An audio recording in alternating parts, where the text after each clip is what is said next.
So here's the thing. I just went and saw Fantastic Four, and it was, well, it was fantastic. Say that again? I had to do it. I had to get it out of the way before I made any more puns for the rest of the video. Again, if you guys clicked off this video or commented something negative to me in the comment section down below, you know what, I would genuinely understand, because personally, I just know while I'm editing this, I'm probably going to want to do a backflip off the biggest bridge in Melbourne, Australia, having to watch that. But you know what? We move on, because again, I did just see Fantastic Four First Steps, and again, I actually thought it was a really, really good movie. Probably the best Marvel movie, I would say, I have seen, in my opinion, since No Way Home. You know, if we're counting Across the Spider-Verse, I guess, you know, that as well. But first, the best MCU movie I think I've seen since No Way Home. Again, I love the new Deadpool and Wolverine movie. I loved Guardians of the Galaxy 3.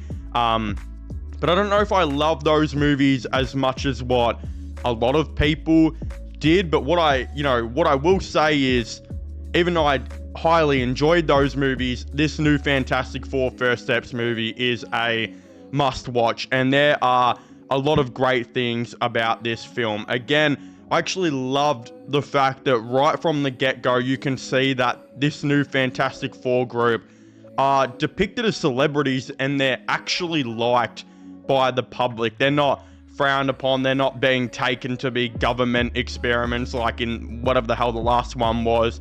They're actually loved, and you really see that in, you know, another circumstance where very early on in the film, Ben Grimm, aka The Thing, is really liked by civilians, and everyone is, you know, saying hi to him, to the point where he actually walks past a group of school kids, and there's like 100 of them encouraging him to lift up this car, to throw the car, to do all of these, you know, great things and happy things. They're all absolutely loving him, and they don't treat him like he's this alien or he's this disgusting thing that is supposed to be hated and is supposed to be frowned upon. Again, I should have probably mentioned this earlier, but this is obviously a spoiler video, so like, again, yeah, I didn't really spoil much there because we kind of saw that in the trailers. But again, this is a spoiler video, so if you don't want spoilers, go watch a freaking Abella Danger video or something else. I don't know.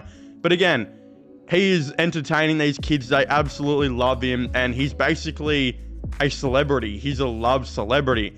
Again, he shortly after actually, I wouldn't say flirts, but he talks to one of the school teachers, and you can clearly tell he's got a little thing for her. See what I did there? He's got a little thing for her, and again, he basically says he should have brought like cookies for her or something like that. And then as she walks off, he thinks he probably should have said a better pickup line. Again, this was great by the director, great by the writers, to show that Ben the Thing is still a human. He's still got humanity in him, and he still thinks and acts like he would if he didn't look like the Thing. And it shows an actual emotional side to him, and shows that he's not, again, this freaking disgusting monstrosity like the Thing has been painted out to be in previous films. Again, not only do you have that, but the, I think, subtle origin story that they actually had in this film was absolutely perfect. Now, I know, you know, they're kind of moving away from origin stories with modern day superhero films, because a lot of them have been told a ton of times. Again, you didn't really need an origin story for Batman. You didn't really need one for Superman, and James Gunn, the creator of Superman, obviously explains that. We've seen origin, you know, stories too many times. Again, there is a couple of origin stories for Fantastic Four, and Marvel would have been thinking and having that in the back of their head that the origin story has been told a couple times. The issue is that not many people have seen it, because no one saw the last one really, besides those who wanted to see how bad it was. And the first two, again, they were semi-popular, but when you think that those movies are literally over 20 years old now, and it's going to be a slight different origin story to what we're seeing in today's film. And you also look at the fact that a lot of the kids who are watching today, and a lot of the teenagers who are watching today, none of them have seen, you know, a lot of them haven't seen those films. There's also a lot of people in the 2000s, again, I still haven't seen them. Again, they were popular, but they weren't as popular as Spider-Man, The Dark Knight, all of those other films. So there was a reason to actually tell the origin story here, and having it be on like an ABC show and having a presenter actually like give you a little backstory on who they are before he presents them out to you, just as like a Jimmy Fallon would go and he'd be like, this artist has a record-breaking CD, has done this, has done that. He basically did the same thing, but with the Fantastic Four in this movie, and it was a great way to show a little subtle origin story that wasn't completely retelling it in a 30-minute scene and all of the above. It was perfect. That was so smart, and it was so needed, in my opinion. I think it was very, very good. Again, I absolutely love the cinematography and direction of this film as well, having like, again, it was an old 60s feel in terms of the clothes, but it had what people thought in the 60s was going to look like the future. It had that setting in this film of the flying cars and, again, the updated technology that still somehow looks old. I absolutely loved it. It reminded me a lot of Alien, and the Alien film series, but it also reminded me a lot of Fallout, because as we know, the Fallout setting is what people in like, I think it was the 40s and the 50s depicted the future to look like, while Fantastic Four is what people in the 60s depicted the future to, of course, look like. So it was absolutely great. The cinematography, the prop department, they deserve an absolute round of applause here. The CGI was mostly perfect. It was probably the best for a Marvel movie in quite a minute, which was, absolutely insane. Again, it kind of ties into it all. I love the old classic New York feel about it. And yeah, there were a lot of positives. Pedro Pascal was great. Vanessa Kirby was great. Everyone was great. All the acting was absolutely fantastic. But again, in saying that, unfortunately, there were some negatives about this film. The positives way outweigh the negatives. Again, is this film as good as Superman? In my opinion, probably not. I think that Superman is great on 100 different levels, and one great thing about Superman that I've really started to think, because I watched it for a second time, is outside like the first 12 minutes or first 20 minutes of Superman has great rewatchability, in my opinion. While this Fantastic Four movie, I think you could for sure rewatch it, but I don't know how many times you could rewatch this movie, because again, it was semi-slow. There wasn't a whole lot of action in it. Again, I gave Superman a 9 out of 10 for those of you who were wondering, do I give this a 9 out of 10? No, I'd probably give it about a 7 or an 8. I am leaning towards more of an 8, and if you had my opinion now, it would be an 8 out of 10. But I just fear maybe on the rewatch I might bump it down to a 7 again. I do plan on rewatching this film, so that's going to be interesting.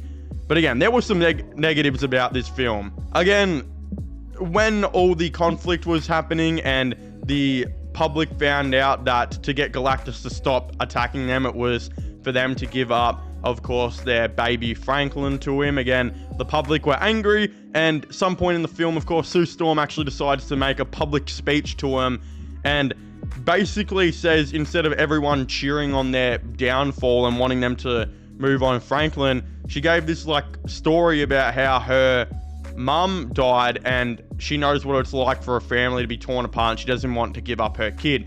And everyone goes really quiet. Everyone's like, oh, we understand now, and again, we understand. We're not going to hate you anymore. Again, that is so unrealistic. I think people would continue to hate as much as they could.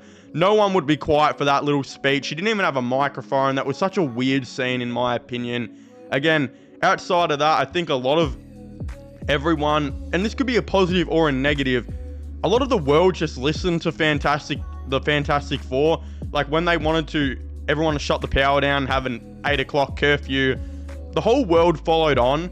And that can be a positive and just shows how like greatly appreciated the Fantastic Four are and what celebrities they are. But it can also be a negative when you think of how unrealistic and silly that kind of sounds, because we know how many countries would not follow that rule and all of the above. So that one was a little bit silly to me. Again, Sue Storm beating Galactus easy was, I don't know how I feel about that. And also, I think the baby at the end saving Sue Storm, I mean, I don't know fully much about Franklin in the comics or anything like that, and I'm sure he's got great powers and he's absolutely awesome. But yeah, him saving Sue Storm was a little bit weird. I don't know how I feel about that one. And the Doctor Strange cameo was, in my opinion, pretty crap. I think it was very, very not what I wanted, I think is what I should probably say. Again, I didn't want them to do a big Doctor Doom reveal or anything like that. I mean, we were never going to get that. But him sitting there with Franklin just holding his mask, yeah, I mean, could we not have seen maybe the mask just on his face and seen down his eyes or something? Something a little bit cooler, just anything a little bit more. I felt like that was a real big blue ball one. I've been hearing a lot of people online disappointed in it as well. And yeah, I don't think you needed to show us much, which they didn't. They really didn't show us anything at all. But you could have at least showed 1% of what he's going to look like. Maybe the eyes in the mask or something as he looks at Franklin. I don't know. Just something a little bit more. It felt like it was just shoehorned in the movie and was a little bit strange. Again, I didn't like that at all. But outside of that, the movie was really, really good. The movie was really solid. Only a couple little nitpick things that I didn't like, as I said. Again, the movie was quite good, and I highly recommend going and seeing it. If you haven't already, I think it really does set up the future movies. And the Fantastic Four, finally, I think, characters that can lead the MCU going forward. We really haven't had anyone who looks like they're going to take the place of Iron Man, Captain America, and Thor. I think you finally solved the problem here, so that's a great thing as well. But again, I'd very much like to hear all your thoughts and opinions down below. What do you guys think about the new Fantastic Four movie? Have you seen it or have you not? Go and subscribe to my, of course, gaming/movie channel, which will be linked down below. Subscribe to this channel as well. My Instagram will be down below as well. And I guess I'll be seeing you guys next time. Goodbye.